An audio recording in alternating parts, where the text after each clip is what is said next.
latu liels naudas sods. Gada laikā valstī pieķer vidēji 120 autovadītājus, kuri savas mašīnas aprīkojuši ar viltotiem vai paštaisītiem numuriem. Visbiežāk šoferi mēģina pārlīmēt burtus un uzlabot ārzemēs iegādātās numurzīmes, jo oriģinālos numurus ir pazaudējuši un baidās no soda. Tomēr reti kurš zina, ka par šādu nodarījumu draud bargs naudas sods vai pat cietums.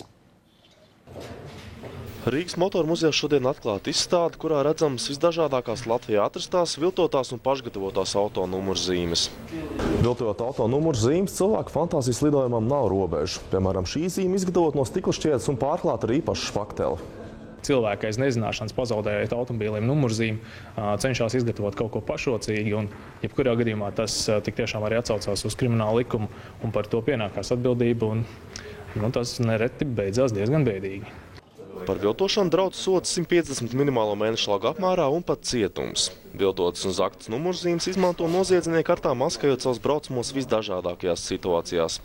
Sākot no degvielas zādzībām uzpildes stacijās līdz pat asņainām laupīšanām un pasūtījumu slepkavībām. Tā piemēram, zaktus numurus izmantoja arī noziedznieki Jēkabpilī aplaupot spēļu zāli. Bieži vien izmanto kaut kur ārvalstīs, kur ir vieglāk tā matrica iegāda un kaut kādu numuru pasūtīšanu izgatavot, teiksim, Vācijā, Francijā. Paliktnīt ar pareiziem simboliem, bet tie burtu izmēri nav tie, un galā, teiksim, kaut kādām Francijai vai Vācijai uzlīmē virsū LV zīmīti, ar Eiropas šito karodziņu, visādi ir. Gadā policija uziet vidēji 120 viltotas numurzīmes. Tās konfiscē gan mašīnām, kas mēģina iziet tehnisko apskatu, gan arī apturot braucamos uz ceļa. Krietni grūtāk par viltotām numurzīmēm ir atpazīt pārveidotas šasijas numurus. CSDD iegādājies vairākus tūkstošus svērtu tehniku, lai atpazītu zaktos auto. Šeit ir 6 vai 0, un šeit ir sešnieks pārtaisīts no 5.